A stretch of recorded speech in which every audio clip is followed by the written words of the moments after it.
are we in business, or why do we go to work? Of course, it's to make money. At the end of the day, each of us may be wanting to make money for different reasons. It may be for personal wealth creation. It may be to pay the bills, or it may be because you want to give something back to society. But all of us are in business or in employment for the same reasons, which is to make money. And in this, the third part of the series, we'll be discussing how you make money in as a service or recurring revenue business. Remember the context of the situation that we're in the marketplace. Our business customer is expecting us to provide a business outcome as a service. And by doing so, they will be paying for us as a service through a subscription. By doing that, they're holding us accountable for the realization of the outcomes that they expect.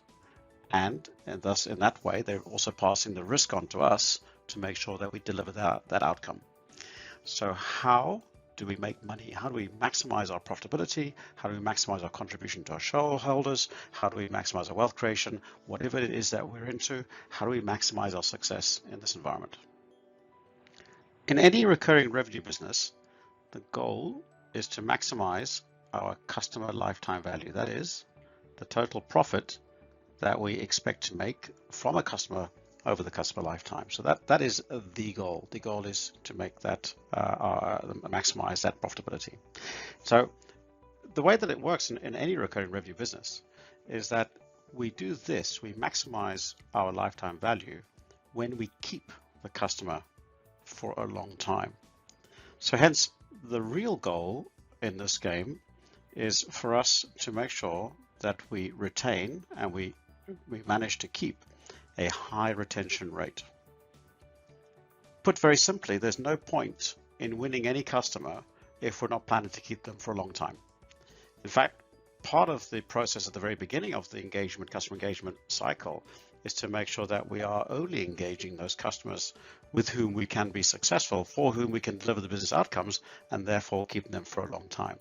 Now, if we look at how the investment works, we will be investing upfront to win a potential customer.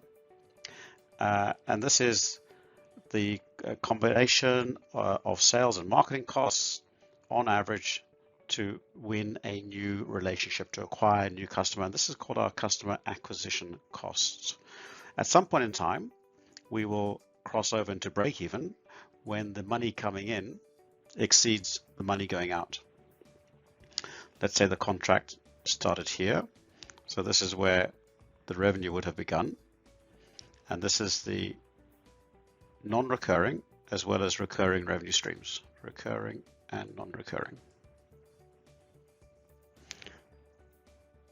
This space here represents our profit that we make. The total of this profit over the customer lifetime is the lifetime value. This lifetime value is normally expressed as a forecast of your expected profits per customer, which could be a 3 or 5 year forecast, depending on your business. Now, as someone who's coming in to look at your business and to understand how your business is working, I would ask you to explain to me your customer LTV. What is it? What kind of profits are you expecting to make over the lifetime of your customer? And I'll then start looking at some key benchmarks. So one of the benchmarks that I'd like to look at would be how much are you investing over here in customer acquisition costs relative to your LTV that you expect, because of course you need to keep your investment proportionate to your expected profit. And in this case, I would expect your LTV to be in a ratio of 3:1 CAC.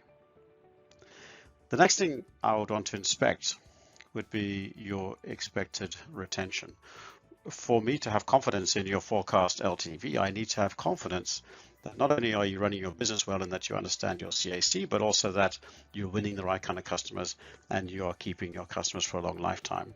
And for that reason, I'd be expecting to see your retention rates at between 85 and 95%, which would give me the confidence that you are sustaining your business and you have a dependable and predictable customer retention.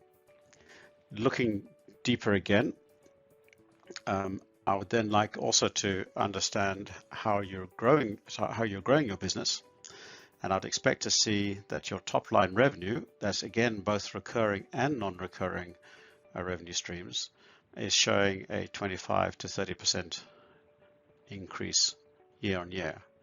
And that evidence also helps to support my belief in your ability to retain a customer, because it demonstrates that you're continuously adding value to your customer and your customers confirming that they value what you add.